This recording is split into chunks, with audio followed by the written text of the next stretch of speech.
Ya orang yang pendapatannya kan medis-medis itu masih di bawah UMR. Berarti dia tidak sehat dan tidak cerdas. Tapi mereka yang tidak sehat dan tidak cerdas dapat membantu orang sakit sembuh. Nah, Maka saya jelaskan, itu apoteknya tidak salah, tidak mahal. Karena harganya ini memang sekian. Loh, jadi dokter selama istri saya minum obat sudah 3 bulan, kok dokter terima saya cuma 80? Padahal ini mestinya 220.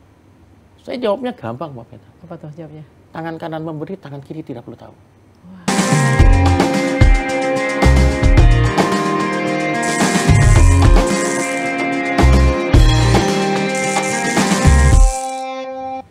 Halo dulur-dulur Jatim, piye kabare? Waduh, senang sekali tentunya di kesempatan kali ini kita jumpa lagi di podcast Jatim Channel DPRD Provinsi Jawa Timur. Nah, kali ini ada tamu yang sangat istimewa. Kenapa ya saya bilang istimewa? Karena beliau ini seorang dokter, ya kan? Dan kabarnya juga yang saya sering pantengin di Instagramnya, beliau ini sering sekali mengadakan bakti sosial. Keren banget kan? Dan pasti juga beliau pemilik rumah sakit yang namanya ini konon dari nama anaknya. Nanti kita kulik ya, nama anaknya keberapa begitu ya.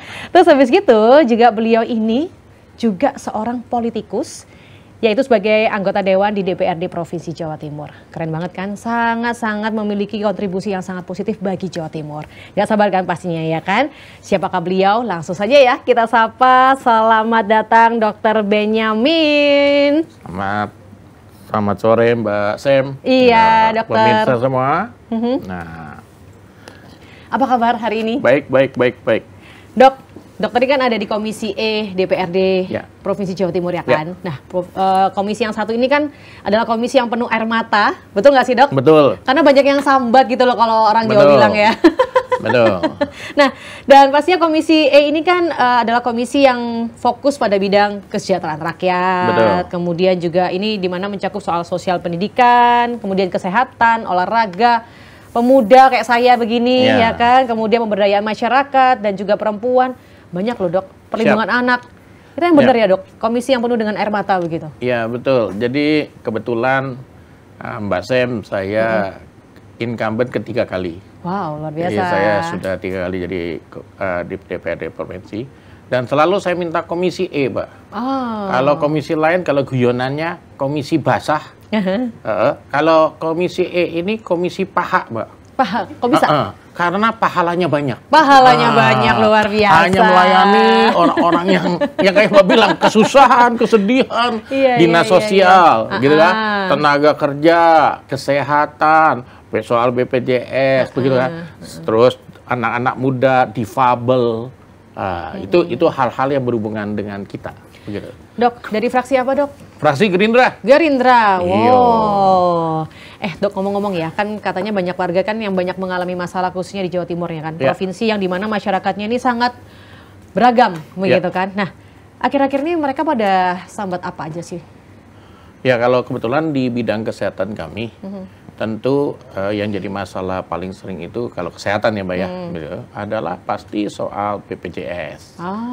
Nah, BPJS, pelayanan BPJS dan segala macam. Nah, hal ini soal BPJS ini timbul, kenapa? Karena kadang-kadang terjadi pergeseran yang salah. Pergeseran yang salah itu dulu waktu zaman saya jadi dokter, di daerah di puskesmas, maka pergeseran itu kita mengutamakan puskesmas itu preventif dan promotif, bukan mengutamakan kuratif atau pengobatan. Nah, kalau sekarang bergeser puskesmas ini lebih banyak mikirin ngobatin aja. Kalau mikirin ngobatin, begitu, akibatnya anggaran ini bisa jebol. Karena tidak mencegah penyakitnya itu, tapi mengobati penyakit yang sudah timbul. Nah, betul makanya salah satu program yang disampaikan oleh Pak Prabowo, kebetulan saya dari Gerindra, ya salah satunya adalah medical check up. Atau kita harus mengecek, melakukan preventif promotif, agar masyarakat Indonesia ini menjaga dirinya sejak awal, begitu. Itu yang harus dilakukan. Iya sih, dan katanya cek kesehatan ini pada 1 ulang tahun gitu nggak sih dok, bener ya? Iya betul. Karena kalau seluruh masyarakat Indonesia yang ratusan juta, tiba-tiba diumumkan besok MCU gratis, masuk semua. Gerudukan dong. Gerudukan, kacau, nggak bisa dilayani dengan baik. Ya, Makanya ya, buat ya. mengaturnya itu adalah dengan cara pada saat mereka ultah. Oke. Mereka ulang tahun, mereka diizinkan untuk datang ke Vaskes untuk dilayani medical check up tersebut, begitu. Selain pada saat ulang tahun, syarat lainnya apa sih dok? Sebenarnya tidak ada, kan sebenarnya di medical check up itu kan kalau tertentu kan bisa kita lakukan secara pribadi. Cuman kembali yang tadi saya bilang, jadi kalau saya studi banding ke luar negeri ya Mbak ya, karena kebetulan tadi Mbak udah sampaikan saya juga ada klinik ataupun rumah sakit. Ya. Nah maka kalau kita benchmark, kita studi banding keluar, di luar negeri itu yang ke rumah sakit itu nggak banyak Pak. Hanya accident, kecelakaan itu yang mereka datang. Karena mereka itu umurnya panjang-panjang, 70, 80, 90. Dan masih sehat-sehat ya? Sehat-sehat, karena mereka itu. melakukan yang tadi, preventif MCU. dan promotif. Ya, pencegahan, dan dia menjaga promosi terhadap dirinya sendiri untuk jaga makan, jaga segala macam, begitu ya. Itu sehingga mereka life-nya itu panjang-panjang di luar negeri gitu ya. Mungkin karena orang sih kadang takut dok, kalau saya medical check up ketahui sakitnya apa-apa, waduh tambah semangat down. Mungkin begitu kali dok. Nah itulah pentingnya yang seperti hari ini saya terima kasih pada teman-teman JTV mengundang saya untuk podcast tentang medical check up. Ya ini yang kita harus sampaikan pada masyarakat, lebih baik deteksi dini. Misalnya kan yang dilakukan MCU itu kalau tidak salah ada tensi udah pasti, lalu cek gula, lalu juga foto toraks atau melihat. Nah, tensi itu kita tahu penyakit itu paling banyak kan hipertensi. Ya. Nah, hipertensi ini hal sepele. Tapi begitu dia kena stroke, lumpuh sebelah, maka masa depan dia dan keluarganya hilang. Begitu. Yang tadinya produktif, bisa bekerja, menghasilkan uang, kali ini harus dituntun-tuntun, mandi juga harus dimandiin, begitu. Nah, itulah pentingnya preventif tadi. Tensinya dikontrol, diawasi. Gitu. Nah, termasuk kalau kencing manis juga, ya kan orang-orang Jawa kita ini kan Mbak manis-manis kayak Mbak. Terima kasih loh ya. dok. Jadi karena minum manis-manis terus, akhirnya kencing manis. Nah, kencing manis kadang-kadang itu hal-hal yang simple, tetapi begitu dia kena ginjal, dia komplikasi pada luka-luka yang tidak sembuh, kita tahu bahwa kakinya nanti ada borok dan segala macam, maka kembali lagi produktivitas dia harus cuci darah dan segala macam. Wah, anggarannya bisa jebol udah. Ya bersyukur BPJS ini masih mengcover ya, begitu. Jadi akhirnya mencegah itu atau preventif mencegah itu lebih baik. Tidak perlu masyarakat ketakutan yang seperti disampaikan Mbak. Jangan sampai dengan check up, saya ketahuan hipertensi, malah bagus. Jadi kita kan bisa jaga, pas kita lagi pusing, oh itu palingan tensi saya lagi tinggi, ambil minum obat, begitu. Oh gula saya tinggi, sekarang mulai batasin makan manis-manisnya sebelum komplikasi ke arah ginjal misalnya begitu. Usia berapa dok yang boleh ikutan program cek kesehatan gratis ini? Usia dewasa muda ya? Dewasa muda ya. Menurut saya sih bagusnya 30 ke atas sudah melakukan ya.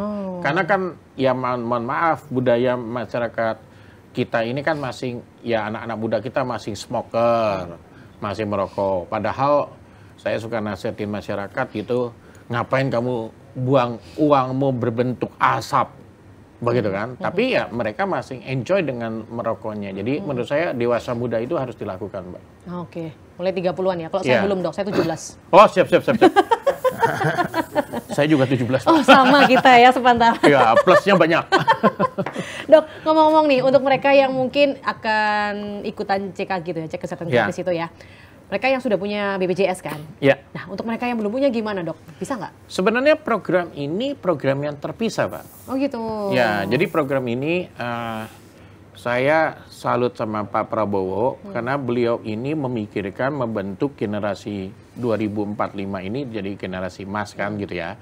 Nah, itu berarti mesti disiapkan anak muda kita, mulai dari penanganan stunting, makan gizi bergratis yang sudah tahu, termasuk MCU ini. Jadi program ini tidak berhubungan langsung dengan BPJS, artinya siapapun dia, punya BPJS atau tidak punya BPJS, pada saat dia ulang tahun, dia silahkan datang ke Vaskes untuk dilakukan medical check up, begitu. Oke. Memang nanti akan diarahkan, karena kan BPJS ini kan ada namanya akan melakukan universal coverage. Artinya seluruh penduduk seperti di luar negeri, seluruh penduduk itu nanti diharapkan sudah ikut asuransi pemerintah, yaitu BPJS. Nanti mungkin diarahkan ke sana.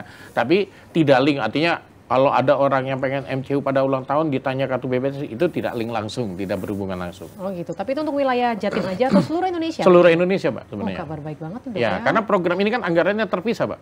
Beda ya? Ya, beda. Tidak mengambil anggaran dari BPJS, gitu maksud saya. Oke. Kalau dari Jatim sendiri mungkin ada anggaran gitu, Dok? Ya, kalau untuk MCU ini sebenarnya karena program dari nasional, cuman kita tidak ada anggaran khusus dari kita. Cuman kita harus mengaplikasikan. Memang itu yang terjadi dalam diskus kami. Kami bertanya, apakah kalau tensi semua orang bisa, ke apotek-apotek aja cek gula bisa, begitu kan katanya. Tapi masalahnya fototoraks, foto ronsen.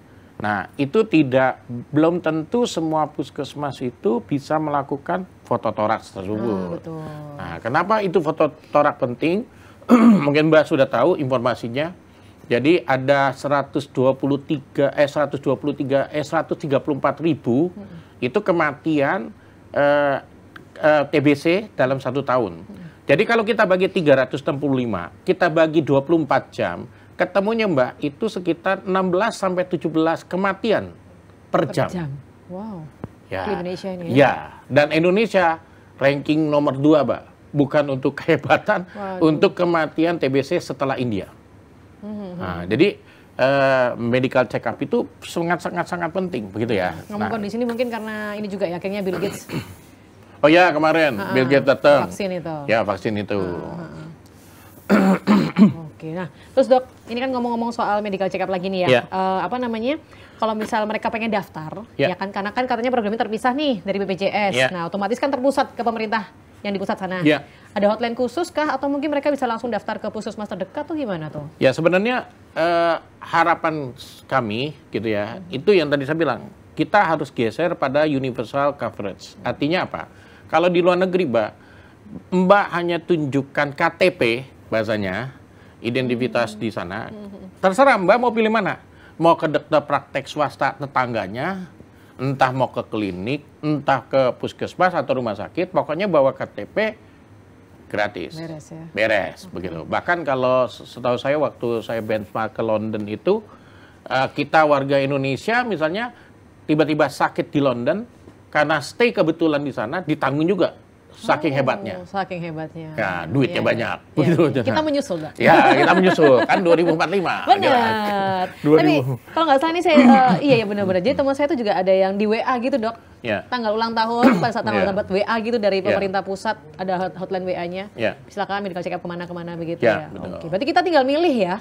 Sebenarnya tinggal milih. Puskesmasnya di mana gitu. Betul. Tapi ngomong-ngomong soal puskesmas kan belum tentu mereka mempunyai fasilitas yang tepat, yang memadai untuk MCU ini. Kita taunya gimana tuh? Makanya tadi sebenarnya saya seringkali bicara ke pusat juga ke kementerian. Jadi kan kita dalam mendukung ini tidak boleh terlalu kaku. Artinya jangan semuanya diarahkan pada institusi pemerintah.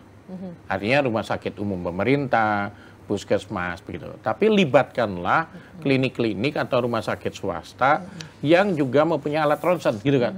Daripada kadang-kadang gini, daripada beli alat ronsen di drop ke puskesmas, misalnya, kan beli alat ini kali sekian ribu puskesmas, anggarannya gede loh Mbak. Daripada gitu kan mengaktifkan kepada yang sudah ada. Tinggal anggarannya disampaikan. Kalau kamu mau partisipasi, hey klinik, pemerintah ini hanya bisa bayar sekian. Gitu ya. Gitu. Jadi budgetingnya dikontrolling. Gitu. Misalnya bayaran ronsen 130 misalnya nih Mbak, 130, pemerintah hanya bisa bayar 70. Kamu mau nggak? Misalnya gitu ya. Oh, mau silakan karena ini demi masyarakat luas, ingin membantu masyarakat. Ya, berikan begitu. Sehingga ada hak daripada peserta yang dapat WA tadi. Oh, saya mau ke puskesmas boleh. Oh, saya nggak berapa biasa ke puskesmas, ke rumah sakit sana atau ke klinik sana, monggo. Oh, saya mau ke rumah sakit pemerintah saja, silakan. Jadi diberikan kebebasan untuk memilih tempat. Oh gitu. Dok, balik lagi soal torak nih Dok, saya penasaran. Apakah kalau kita cek torak itu hanya buat lihat TBC aja atau mungkin bisa lihat penyakit-penyakit lain yang ada di paru-paru gitu? Wah, ini namanya Mbak mulai konsultasi medis. Sudah beli karcis belum, Mbak? Sudah dong, lupa Sudah ya. Oh, saya lupa. Online saya. Oh, online. Siap. Nanti ke rumah sakit saja, Mbak. Ke rumah sakit Salamudika Juanda ya, nanti konsultasi. Jadi fototoraks itu sebenarnya kita melihat dada. Toraks itu artinya dada. Dada itu ada 2 organ besar di sana. Organ besar ya, saya tidak ngomongin organ kecil lainnya. Organ besar itu adalah paru-paru dan jantung. Nah, jadi dengan fototoraks sebenarnya kita bisa melihat gangguan pada paru-paru dan gangguan pada jantung. Nah, gangguan pada paru-paru misalnya tadi TBC.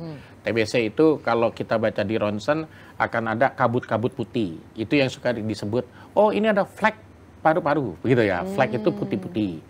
Nah, jadi flek di paru-paru, oh ini TBC. Kalau dia ngeblok, oh itu namanya pneumonia. Begitu. Nah, kalau dia bulat atau apa, wah ini kecenderungannya mungkin tumor kali di paru-parunya. Itu organ paru-paru. Tapi kalau organ jantung, ya kita tinggal lihat jantungnya ini bentuknya apa. Membesar atau tidak.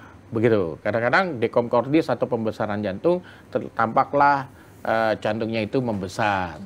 Kadang-kadang bentuknya segitiga di tengah, takutnya itu ada cairan di perikardnya dan lain-lainnya gitu ya. Aortanya elongasi, panjang atau tidak. Jadi organ yang akan dilihat utamanya adalah paru-paru maupun jantung.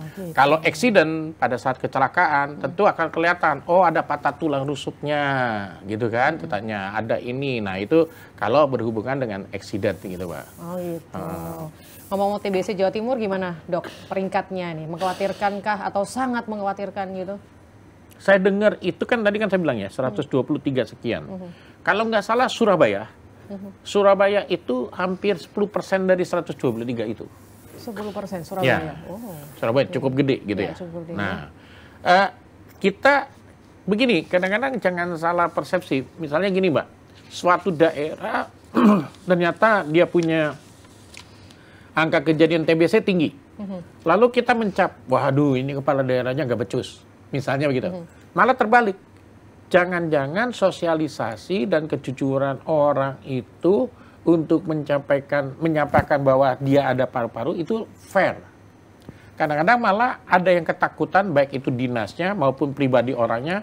Sehingga pada saat diperiksa atau ditanya, Mbak ada batu-batu nggak? Nggak ada. Mbak, berat badannya turun nggak? Enggak, saya stabil. Itu akibatnya terjadi deteksi atau penemuan yang kasus yang meleset daripada yang sebenarnya. Jadi mungkin Surabaya cukup tinggi. Kenapa? Karena Surabaya itu cara mendeteksinya udah bagus. Gitu. Ada daerah-daerah yang di gunung misalnya hasilnya itu TBC-nya sedikit sama 1000 misalnya nih. Belum tentu itu karena 1000, mungkin belum sampai menjaring orang mengeceknya. Mungkin juga ada yang tertutupi ya datanya bisa jadi. Itu atau pasien juga takut juga tanyain kadang-kadang. Betul. Itu akhirnya terjadi false negatif itu, gitu. Hasilnya seolah-olah sedikit atau negatif, ternyata bukan karena memang tidak ada kasusnya. Tapi karena takut mengatakan sebenarnya. Aduh, tapi ngomong-ngomong sebenarnya nih, Dok, rumah sakit dokter tuh namanya anak keberapa, Bu, Dok? Nomor 1, Mbak. Sela itu ya? Sela, ya kebetulan anak saya nomor 1 Sela namanya. Nah jadi saya ini termasuk orang yang udah tua nih, Mbak. Nah, jadi 17 tahun tadi, ya lebihnya banyak. Jadi sudah 35 tahun yang lalu saya jadi dokter. Wow. Artinya orang-orang yang lahir 35 tahun yang lalu saya sudah jadi, dia baru lahir. Nah, jadi ini lansia, Pak. Lansia. Nggak terlihat. Oh, tidak terlihat. 17 tahun kan. Iya. Oh gitu. Nah, jadi kami ini memang sama seperti saya memilih selalu komisi E, walaupun yang Mbak bilang komisi air mata, atau saya bilang itu komisi pahala, gitu. Karena prinsip hidup saya kebetulan, Mbak, bahwa tidak semua itu kita harus hidup bahasanya dari roti, Mbak. Jadi kita harus ada keseimbangan antara kita berbuat, menolong sesama, membantu mereka, bukan hanya memikirkan soal uang. Nah, itulah rumah sakit saya didirikan di sana, di Juanda itu, tetap saya pakai tipe D. Banyak rumah sakit yang berebutan naik kelas, Pak. Karena sasaran mereka mencari keuntungan gede-gedean untuk orang kaya. Kalau saya tidak. Saya untuk tujuannya memang mencari orang-orang yang miskin, yang terlantar, yang terpinggirkan, itu yang kita mau layani. Begitu maksud saya. Membutuhkan pelayanan Ya, ya. karena kesehatan itu, yang tadi saya bilang, kasus paling banyak BPJS, Mbak. Susah itu, kasihan juga mereka. Iya, benar. Emergency datang, Mana BPJS-nya? ya, Nggak ada. mana rujukannya dari fase 1, gitu. Buru orangnya udah yang... Ya, saya suka guyonan kalau lagi diskusi sama BPJS gitu, Pak. Saya bilang, puskesmas kan kadang-kadang tutup jam 4. Begitu. Jadi kalau anak kita tiba-tiba sakit panas, saya ngomong sama anak saya, kamu nggak boleh panas. Karena puskesmas sudah tutup. Panas kamu itu ya jam 8 pagi lah, begitu. Jadi banyak hal yang kebijakan itu terjadi seperti itu. Nah, memang ini udah dimodifikasi. Sekarang anak boleh tetap dilayani tanpa ada rujukan. Nah, karena BPJS itu harus orientednya bahwa mereka adalah asuransi bukan swasta, bukan money. Saya ulangi lagi, bukan money. Tetapi mereka itu orientednya pelayananlah kepada masyarakat yang sebaik mungkin. Buatlah masyarakat itu sehat. Ya, dengan cara yang tadi kita lagi discuss adalah membuat dengan medical check up tadi, Pak. Gitu. Oke, Dok, ngomong-ngomong kan dari fraksi Gerindra nih. Siap, Pak. Ada nggak sih campur tangan dari fraksi untuk menentukan anggotanya begini untuk masuk di komisi begitu? Atau mungkin memajukan diri, saya pengen komisi ini aja gitu, ngomong ke fraksi. Sebenarnya ada hak fraksi untuk menentukan itu. Dan ada juga hak anggota untuk memilih itu. Tetapi kan saya berprinsip the right man and the right place. Artinya kebetulan saya dokter, kebetulan S2 saya MKes Master Kesehatan dan Master Administrasi Rumah Sakit. S3 saya itu ambil PhD sebenarnya. Jadi PhD itu kesehatan untuk masyarakat juga. Jadi akhirnya saya bilang, ya saya lebih cocok di komisi E. Memang komisi itu, walaupun tidak bahasa tadi, Pak. Ya, tidak pakai paha ya. Ya, Pahala. pahala. Dok, mungkin boleh minum dulu, Dok. Oh, siap. Supaya kita tidak kering nih, Dok. Oh, Minum siap, dulu, siap, Dok. siap. Pemirsa, saya minum dulu ya. Oke. Gimana, Dok? Udah basah? Sudah. Baru bibirnya, Mbak. Ya, kita masih ngomongin ya soal kesehatan khususnya yang ada di Jawa Timur ya kan, karena emang sebuah kesehatan ini sangat penting, karena dari kesehatan itu akan mengarah ke segalanya nggak sih, Dok? Ya, betul. Karena ini poinnya sangat penting. Jadi waktu selalu saya kampanye itu, Mbak, saya punya moto. Apa tuh motonya? Moto saya itu sukses, Mbak. Oke. Bahasa saya, tapi sok Inggris-Inggrisan, Inggrisan jadi sukses gitu. Oh, pantesan di Instagramnya saya lihat tuh ya. Mbak tahu nggak singkatan sukses itu? Jadi ya. sukses itu S-nya itu sehat, Mbak. Oh iya benar. Itu yang tadi saya bilang, kesehatan ini bisa kemana-mana. Makanya karena Mbak bertanya itu, saya jawab dengan moto kami. Kalau kita sehat, U-nya itu adalah ulet bekerja, Mbak. Artinya kalau kita sehat, kita harus berusaha bisa bekerja. Kenapa bahasa saya itu ulet bekerja, Mbak? Aduh, sekarang bekerja itu susah, Mbak. Begitu. Nanti kita jualan, nggak berlaku, ataupun beli ini, ataupun jadi ini dibully sama orang. Jadi kita harus ulet bekerja. C ketiganya cerdas, Mbak. Maka kalau kita sehat, yang tadi Mbak tanya, kita sehat, kita ulet bekerja, dan kita cerdas, maka kita harapkan kita bisa sejahtera. Itu singkatan dari sukses. Moto saya itu. Keren. Begitu ya. Jadi teman-teman mesti jaga sehat, dan sehat itu kadang-kadang kembali orang bangun tidur bisa bernapas aja, mestinya bilangnya terima kasih Tuhan, alhamdulillah, karena dengan nafas aja, oksigen, Mbak, kalau di rumah sakit saya kan mesti beli, Mbak. Bener, Dok. Gitu. Bener. Padahal Tuhan kasih oksigen itu gratis. Gratis banget. Dan kita seumur berapa kali sekian detik sekalian ini berapa liter yang kita hidup. Udah berapa M ya? Ya, berapa M sebenarnya. Bener. Dok, kita ngomong-ngomong soal puskesmas nih, khususnya yang di Jawa Timur ya. Sejauh ini kalau pantauan dari dokter dan juga tim gitu ya, bagaimana sih kondisi puskesmas yang ada? Apakah layak untuk mendukung program ini begitu kan? Atau mungkin hanya beberapa aja di titik-titik tertentu, apalagi juga di pelosok-pelosok gitu, Dok? Ya, jadi itu kalau itu sebatas hanya medical check-up-nya itu hanya tensi dan cek gula, seluruh puskesmas bisa. Kalau itu sekalian mau screening TBC, tidak semua puskesmas punya alat TB atau ronsen tadi, gitu ya. Yang biasa dilakukan puskesmas malah pemeriksaan sputum atau lendir tadi. Nah, cuman sputum itu hasil BTA-nya itu namanya BTA, Mbak. Itu belum tentu dia positif, belum tentu.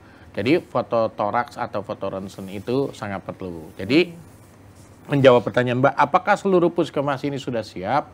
Sebenarnya jawabannya belum semua siap, begitu ya, belum semua siap.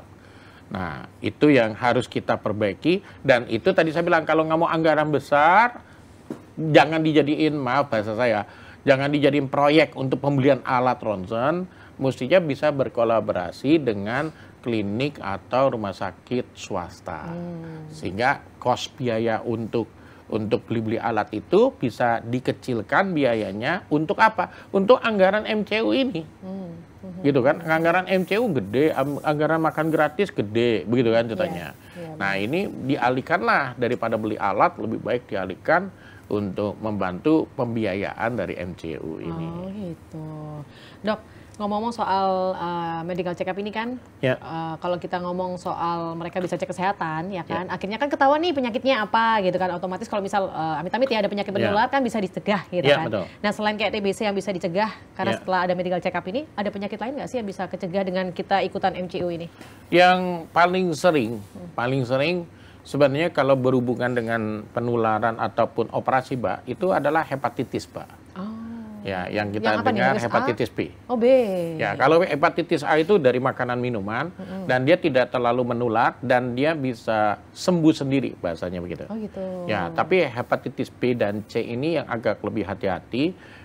B ini yang paling sering kita dengar, B itu karena B itu virusnya itu tidak tuntas seperti hepatitis A. Kadang-kadang dia bermodifikasi menyerang lever kita atau hati kita. Terjadi akhirnya dampaknya sirosis hepatis. Sirosis itu ada stadium yang lumayan berat, lalu kalau dibiarkan bisa sekian persen menjadi kanker hati. Begitu. Jadi hepatitis B itu cukup mengkhawatirkan lah gitu ya, selain TBC yang tadi. Itu bisa kelihatan di MCU itu ya? Kalau kita cek HBsAg atau anti HBs namanya, itu bisa, Mbak. Gitu.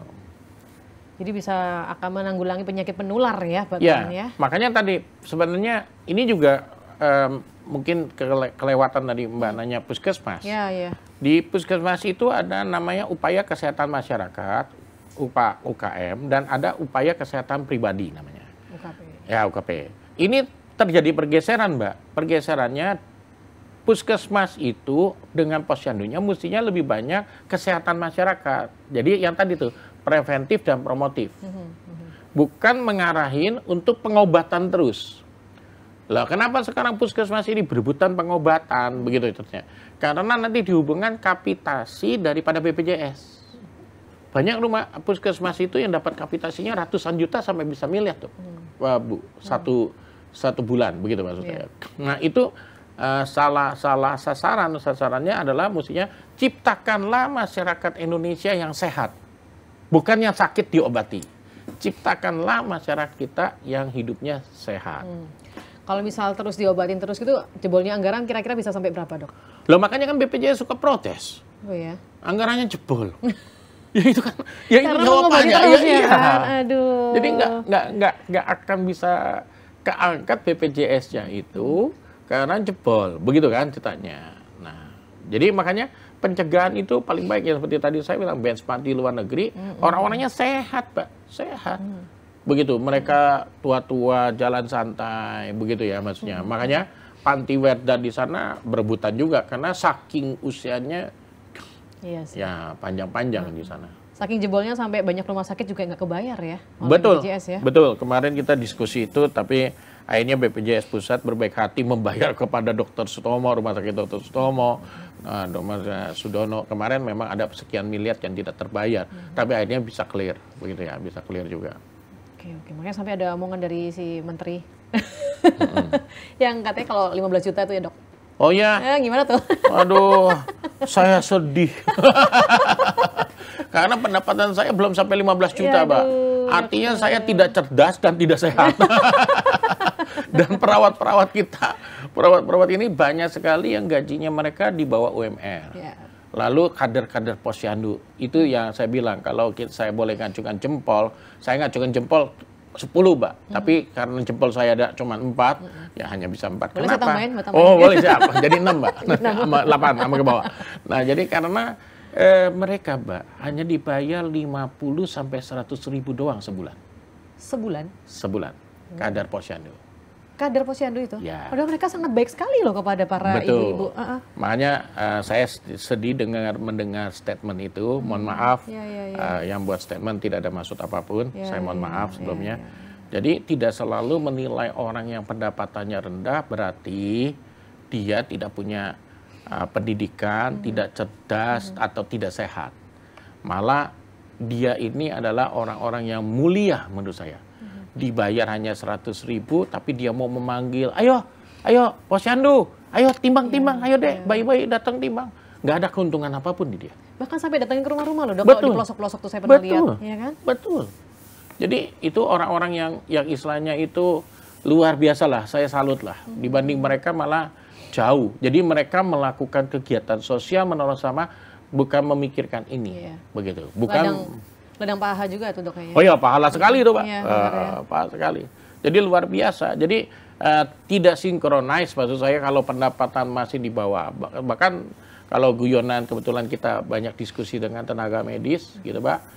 Ya orang yang pendapatannya kan medis-medis itu masih di bawah UMR. Berarti dia tidak sehat dan tidak cerdas. Tapi mereka yang tidak sehat dan tidak cerdas dapat membantu orang sakit sembuh. Nah, ini.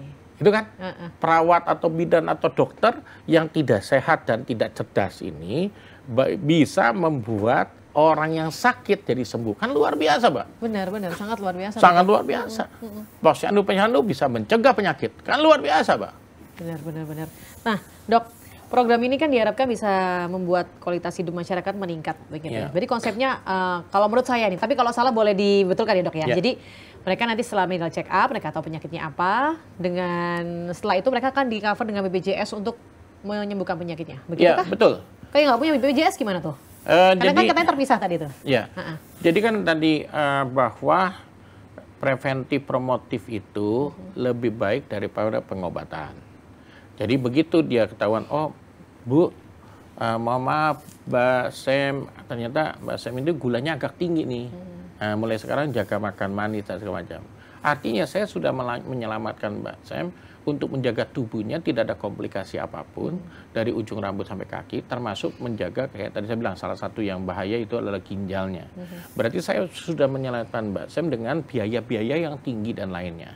Mestinya dengan biaya yang tadinya BPJS jebol karena ada penghematan dari orangnya sehat, maka sebenarnya orang-orang nggak mampu yang tidak bisa bayar BPJS itu, mestinya mereka di-cover oleh negara.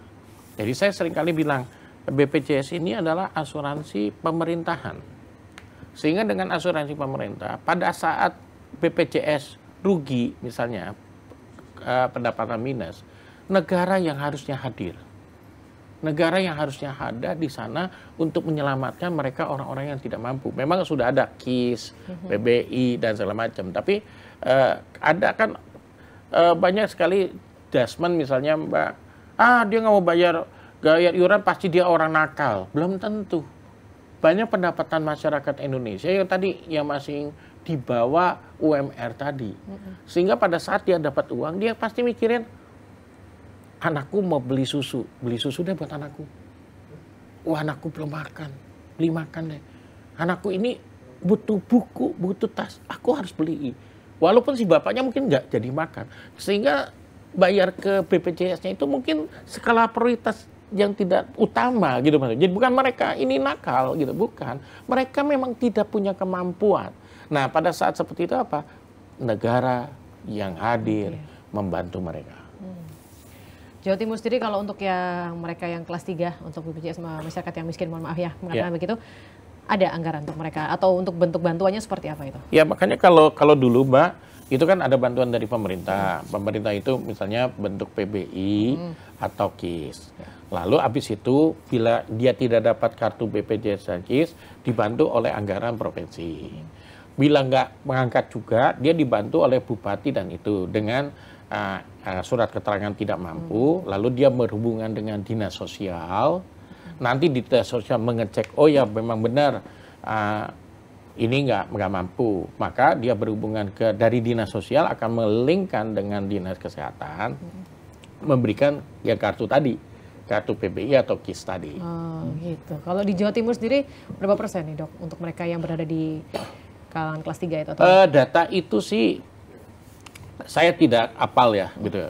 Cuman yang jadi permasalahan di Jawa Timur ini adalah kriteria untuk SKTM atau tidak mampu itu terlalu tinggi juga kelasnya, begitu ya. Dan kadang-kadang makanya saya berterima kasih dengan pendataan dari Menteri Sosial, katanya mau mengupdate pendataan. Karena kadang-kadang gini, ada rumah yang memang mereka tidak mampu, tidak dapat kartu, padahal tetangganya yang akrab waktu itu dengan, misalnya dengan Pak RT, Pak RW atau Kades, didaftarkan, sehingga yang punya motor malah dianggapnya tidak mampu dapat bantuan.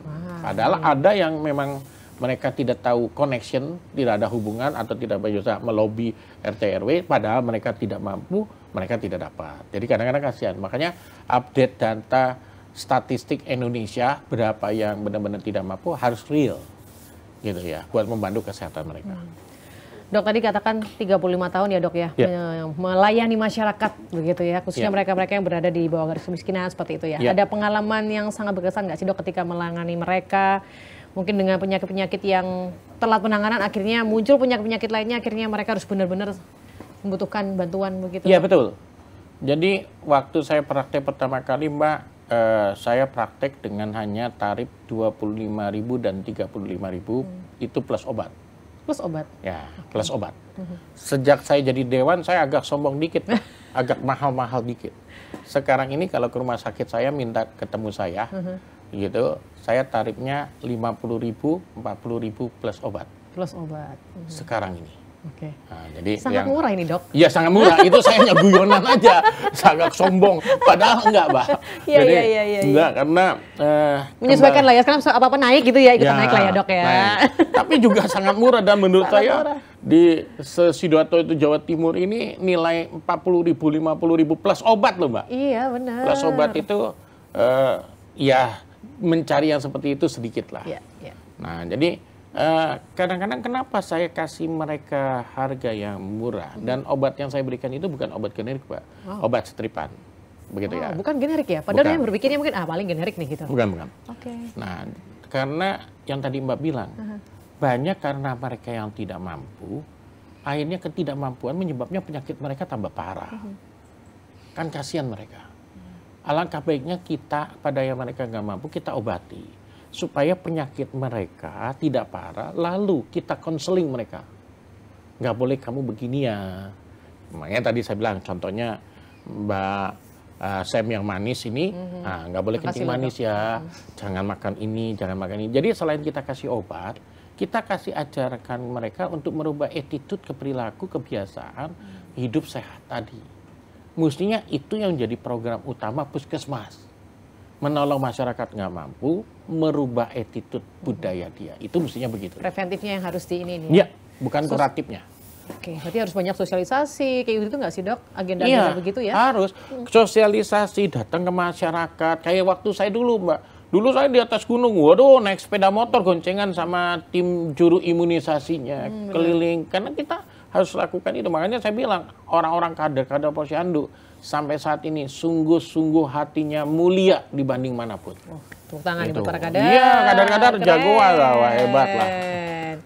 Tapi tadi pertanyaan saya belum dijawab, dok. Apa tuh, Mbak? Pengalaman yang paling berkesannya itu loh, dok. Saya pengen tahu ceritanya gitu loh, dokter. Ya, supaya menginspirasi juga buat yang lagi nonton nih. Jadi yang paling berkesan itu, Mbak, ucapan terima kasih. Kalau itu saya paling berkesan. Oh gitu. Ya, contoh dulu, ya kita lagi ngomongin penyakit TBC ini, misalnya. Saya itu kadang-kadang kasih obat, Mbak, saya tidak enak nyebut namanya, karena nanti begitunya promosi. TBC itu kan mesti minum obatnya 6 bulan ya, Mbak ya. Dan dia triple drug sampai 4 drug sekarang. Artinya 3 macam obat, 4 macam obat. Harus continuous, tidak boleh putus karena takutnya begitu putus terlalu lama mulai lagi. Ngulang lagi. Itu kejelekan TBC. Tapi kalau orangnya rajin telaten bisa sembuh. Nah, saya kasihlah obat kepada salah satu pasien yang kebetulan ibu-ibu. Saya kasih. Thread.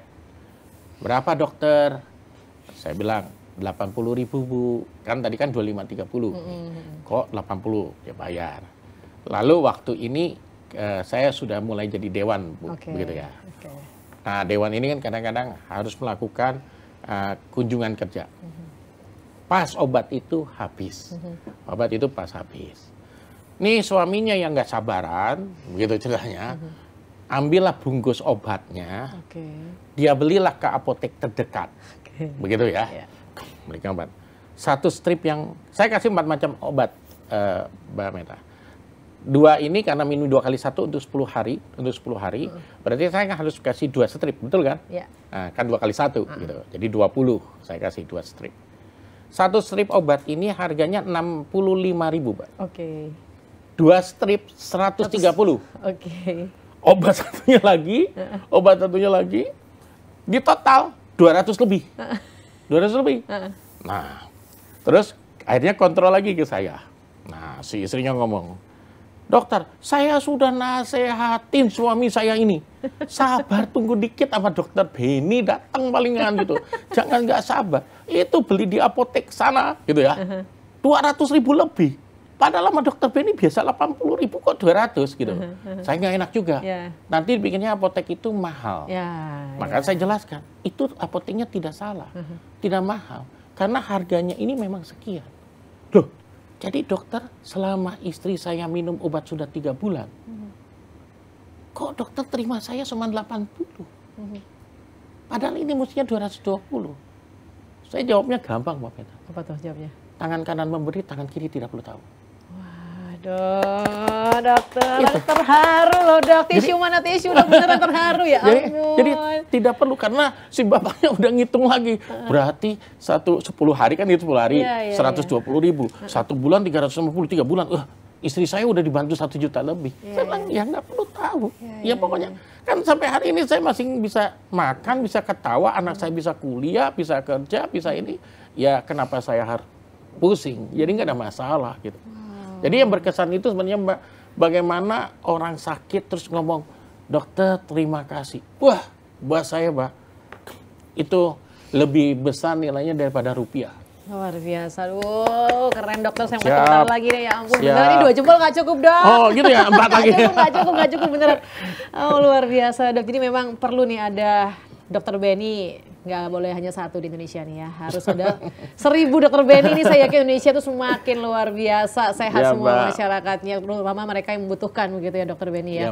Terus sebenarnya apa sih yang mendasari dokter untuk, ya saya akan kasih mereka yang lebih walaupun tidak mendapatkan benefit yang sebanyak yang biasanya pada umumnya begitu dok. Selain tangan kanan memberi, tangan kiri nggak boleh tahu tuh apa dok? Apa yang mendasari dokter seperti itu? Jadi kalau Mbak search di Google, cantumkan dokter Benyamin, tambahin tagline ke belakangnya nasi garam. Search saja di Google, dokter Benyamin nasi garam. Mbak akan dapatkan cerita sejarah saya dulu. Sejarah saya dulu. Jadi dokter Benyamin tambahin 1 nasi garam. Jadi saya dari orang tidak mampu, lalu orang tua saya itu, ibu saya itu ngomong begini, Ben, kalau kamu nggak dikuliahin nggak apa-apa. Saya jawab, nggak masalah. Begitu, karena ayah dan ibu sudah kasih makan saya aja, sudah bersyukur. Nah ini juga buat anak-anak muda, kalau yang dengar cerita saya ini, orang tua itu pasti ingin memberikan terbaik buat anaknya, pasti itu. Jadi kamu tidak boleh salahkan kalau ada orang tua yang tidak bisa meneruskan pendidikannya.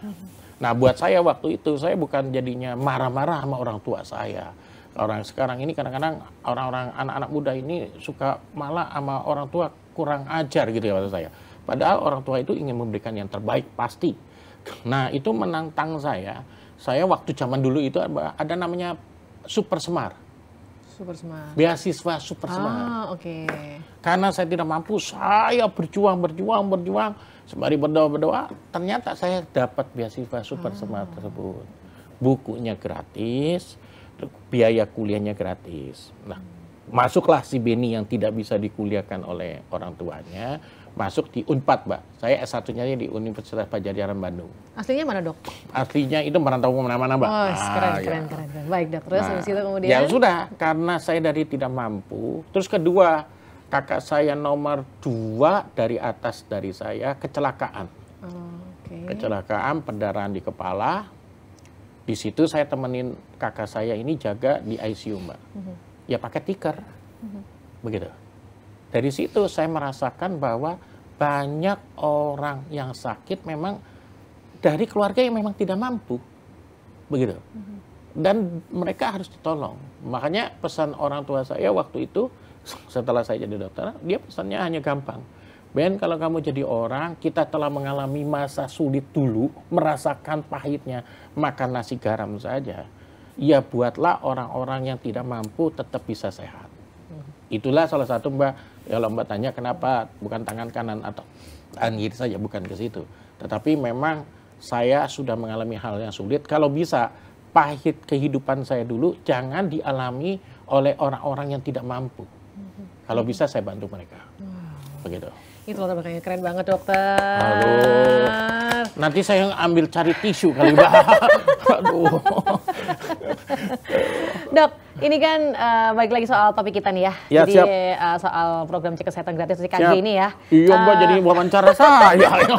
Kita Tapi benar, pemirsa harus tahu dong sosok inspiratif ini, bahwa di mana dokter sebagai seorang politikus begitu yang juga dokter terjun ke masyarakat, tentunya juga memiliki kebijakan-kebijakan yang nantinya juga membantu mensejahterakan masyarakat, begitu kan dok ya? Betul. Pasti dokter Benny akan ikut campur dalam mengambil kebijakan tersebut ya kan? Nah itu perlu tahu juga pemirsa nih ya kan? Nah dok, soal CKG ini mungkin dokter ada ajakan gitu untuk yang tengah menyaksikan, ya, bahwa jadi mereka nggak usah takut gitu loh sama ya, CKG, betul. Jangan negatif thinking dulu gitu loh. Gimana dok? Silakan dok. Jadi teman-teman pemirsa JTV, begitu ya, saya berterima kasih pada JTV yang membantu mensosialisasi ini.